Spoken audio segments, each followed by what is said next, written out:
Hi, everybody. This is Howard. I am back here in El Paso at the Outdoor Writers Association of America's annual conference. We are literally coming to the trailing edge of day 3 of just sitting down here in the big foyer area of the El Paso Convention Center, and nice couple easy chairs. And this gentleman came by, and I hadn't really gotten a chance to meet him or chat too much with him. He's been in a couple of the workshops I've been in. The gentleman's name is Beau Beasley. He is from Warrenton, Virginia, and I am excited to introduce him to the Outdoor Adventure Series podcast family. So, Beau, it's a pleasure to meet you. Howard, thank you so much for having me on your podcast. I really appreciate it. Fantastic. Now, I first have to ask, how are you enjoying this conference? I've loved it. Really had a good time. I've been here since day one. I really enjoyed it. I met a lot of interesting people, a lot of interesting locations from the tourism agencies, and I've benefited from the craft classes as well. Excellent, and I have to agree with you on those craft classes there. I think even if you get one nugget, it's worth the investment of just coming down here. Now, tell us a little bit about yourself. What's your background? Actually, I'm a retired Fairfax County firefighter. I worked for them for 30 years.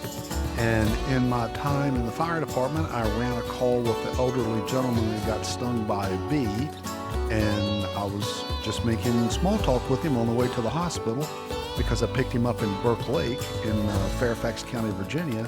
And I asked him if he was out fishing. He said, no, it's just out walking around, but I do fish. I fly fish. And I said, wow, I've always wanted to learn how to fly fish. And he said, son, I got a question for you. Do you golf? I said, no, sir, I don't golf. He said, well, that's good, son, because you can't afford to golf and fly fish. And his name was Bob Guess, and he was the namesake of Mr. Bob's Lucky Day Lures, which was a popping bug manufacturer out of the South. And he took me under his wing and taught me how to fly fish, and I've been doing it ever since. I love that story. And in the spirit of full disclosure, I attended the Field Fest, which was our first kind of mid-year conference in Johnson City, Tennessee. There was a bunch of the caller counties were involved in hosting this event, but I went to fly fish for the first time in my life, just a couple months ago, and it was a wonderful experience. So I'm kind of envious. So you've got a little head start on me. What is it about fly fishing that really it excites you? It brings you home? Well, I really like fly fishing, and I have people ask me all the time, how is fly fishing different than conventional fishing, and is it any better? And I tell people, no, it's not any better. It's just a difference. And the analogy that I give is fly fishing is to traditional fishing what archery is to traditional hunting. It's not any better. It's just a different style, and every advantage goes to the fish. What's interesting is most people, when you think of fly fishing, they think, oh, you fly fish for trout. Yes, I do. And I also fly fish for smallmouth bass, and I fly fish for red drum and speckled trout. And people look at you like you got 3 eyes when you tell them you can fish for saltwater fish. And so there's almost anything you can think of. You can fish with a regular rod. You can fish with a fly rod. You're only limited by the length of the sinking line. So it's a lot of fun, and anybody can do it.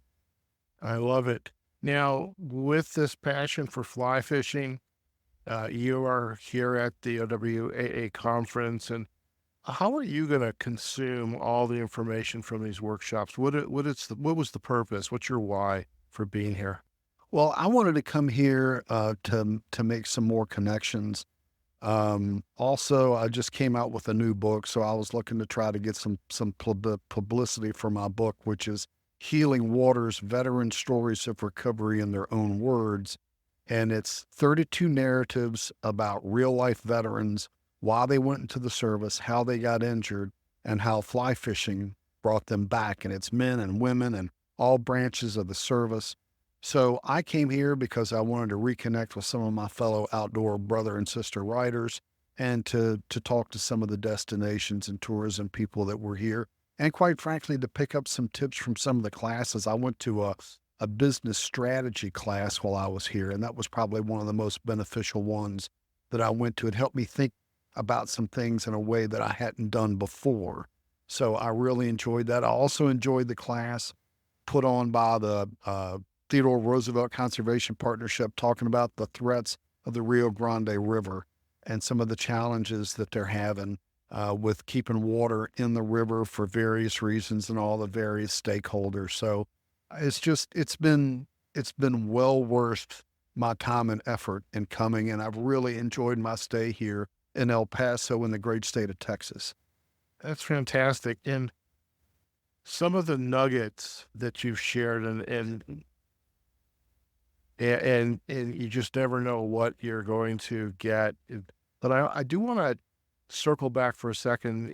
You spoke about, your program and the stories in the book, Healing Waters. What is it about fly fishing that provides this healing that our veterans so sorely need? Well, I think it's a matter of there's an old saying that trout don't live in ugly places. But I think for me, like I really got into fly fishing because as a paramedic, I saw some really ugly stuff. And it's not like Rescue 911, as much as I love William Shatner, it's not like Rescue 911 where everybody's okay and everybody gets saved and everything's good. We see some pretty ugly stuff. So fly fishing for me was a type of therapy. And then I got involved with a nonprofit called Project Healing Waters. And this book is based on the time that I spent with them.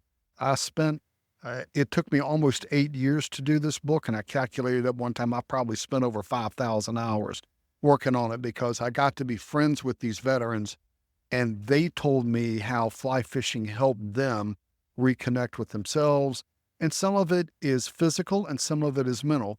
Physical, for example, a lot of guys have trouble walking. They have balance issues. Well, if you're going to wade in a river, you have to concentrate on your walking.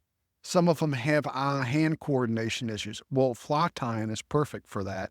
And nobody starts out being great. Everybody starts out in fly fishing, including me. You suck. You don't know what you're doing, and you need somebody to disciple you a little bit. And it's the same whether you're a squirrel hunter or an archer or, for crying out loud, a quilter. If you don't know what you're doing, you need somebody to help you. So Project Healing Waters takes veterans who are interested in fly fishing, and they put them in beautiful places, and they teach them how to fly fish, and they just get reconnected with other people. And I think that's what we want when we go fishing or when we're out on the field hunting. We want to reconnect with nature and just disconnect from the outdoors, put our phones down, not check your email, not watching television, just enjoying God's creation outside and enjoying the experiences on the water. That's excellent, and I appreciate that purpose. Now, tell us a little bit about your background. Now, you're in Virginia. You've got a really fascinating organization. Again, as a first-time fly fisherman, I guess I can say that I am a fly fisherman because I've done it once. But there's another angle to this organization that you're a member of, or you are leading that organization. So tell us a little bit about it. Yeah, I'm the director of the Virginia Fly Fishing and Wine Festival, which is the only event of its kind in the country. This year it'll be held January 10th and 11th, 2025 in Doswell, Virginia, which is about 12 miles north of Richmond, which is our capital. And the idea of the Virginia Fly Fishing and Wine Festival is most people don't get involved with fly fishing because they're overwhelmed or they don't feel comfortable and they don't want to walk into a fly shop and say, I don't know anything. And the concept of the Virginia Fly Fishing and Wine Festival is you come in, you take any class you want, you talk to the vendors, and if you decide you want to go over and try a glass of wine, then you try a glass of wine. If you decide, hey, I want to try some of that bourbon, it's very straightforward. You pay $20 to get in. If you're over 21, we give you an armband. There are over 90 vendors, everything from lodges from the Amazon, Alaska, Canada, all types of guides and outfitters and rod makers and just everything fly fishing related you can think of, fly tires, bass bug makers, all kinds of stuff. And then we have 9 wineries and 3 distilleries. And you just walk around and taste what it is that you like. And if you enjoy it, then you can buy a glass or you can buy a bottle. And we want people to just enjoy themselves, just relax and understand the fish don't care if you know any Latin or not. They don't care. In all the years I fly fished, I've never had a fish say, wow, you casted so much better with that $500 rod. I just had to bite your fly. Now, I'm a pretty lousy caster, whether I've got a $200 rod or a $500 rod. What people need to spend their money on is getting a casting lesson, right? So if you learn how to cast, that's 90% of the battle. And what we do at the Virginia Fly Fishing and Wine Festival is we're very heavy on education. Whatever level you're at, if you're a rank beginner and don't even know how to put the fly rod together, we have classes for you. And if you've been fly fishing for 20 years and you want to learn some advanced techniques, we've got instructors there. If you like this year, Tom Rosenbauer is there, Josh Miller, Jake Willock, Captain Gary Dubiel out of North Carolina, who's going to be giving a class on giant redfish. I mean, whatever saltwater, freshwater, Jeff Rowley will be there teaching people how to tie bass bugs. So will Joe Jackson. And these are some of the best bass bug tiers in the country. And we want, the big rap with fly fishing is it's elitist. There's only two kinds of people, Howard, in fly fishing, only two kinds. People that show their knowledge and people that share their knowledge. And in the Virginia Fly Fishing and Wine Festival, we're passionate about sharing our knowledge. And we have customers, again, this is held just outside of Richmond, Virginia. We have people that come all the way from Syracuse, New York. We have people that come from Atlanta, Georgia. Last year, I had a lady that came from Scarborough, Maine. Well, nobody's driving 9 or 10 hours one way to buy $10 worth of fly tying material. They're coming there with their wives or their husband or their girlfriend or their significant other, and they want to learn about fly fishing. We have a huge outreach to women. We have a women's symposium this year. Jen, I can't think of her name. It slips my name right now. Jen with Dunn Magazine will be there. We've also got women from the Women's USA Fly Fishing team will be instructors there. Callie Freeman will be there talking about insects. She's got a PhD in insects. So it's a great time for women to get together with other women to learn about fly fishing. It's all very casual and it's super fun. It's all about people enjoying fly fishing, camaraderie, building community, and just enjoying the outdoors. So if people want any more information, they can just go to the website, which is www.vaflyfishingfestival.org, or if they want more information about my book, about the veterans, it's www.beau, which is my name, beaubeasley.com. And they can get information about the festival or my book or whatever. But I just want to invite your listeners and anybody out there who's interested in fly fishing or interested in hunting or interested in a new outdoor sport. Don't sit at home. Get involved. Join some organization like Ducks Unlimited or Ruffed Grouse Society or Rocky Mountain Elk Foundation or Trout Unlimited or Coastal Conservation Association, and they will teach you what you need to know. Just get off the couch, put down the phone, get in your waders, and get in the field. I love that. And by the way, I also appreciate you just took part of my job away as I asked you if our listeners would like to learn more about you and your work. So well done. Really, Beau, it's been a pleasure to have you share about this journey that you have been on, your work as a first responder, your passion for helping veterans, and really creating a venue where people like me who are total novices in fly fishing. I'm even a total novice when it comes to wine. I do like wine, though. And I'm thinking, I know a guy who lives in Las Vegas, Nevada. He's a podcaster. I think you ought to invite him to come out to the festival. I think he could probably do a couple podcasts for you. We would love, I'll make you the offer right now. You come out there, we'll take care of you. I'd love to have you come out, enjoy it and see it, and maybe do a podcast from a beginner standpoint. What is this like? We'd love to have you come out, Howard. If you're interested, you'd be our guest. We'd be happy to have you come out there. That is music to this podcaster's ears, and I think I might just take you up on that. I'm a very opportunistic podcaster, I should tell you that.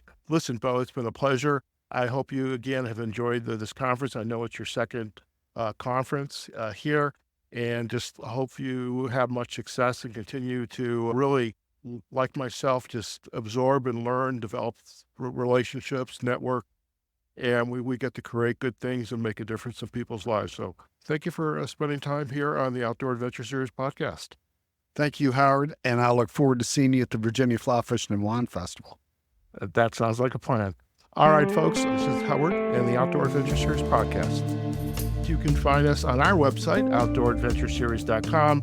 We are also on Facebook and LinkedIn and YouTube. Just search for Outdoor Adventure Series. And of course, we are on all of the podcast platforms. You can just search for Outdoor Adventure Series. If you happen to be on our website, Apple or Spotify, please do leave a comment. We would love to hear from you. And also, please, wherever you're getting this episode from, share it with your friends and family. That'll help us grow this podcast.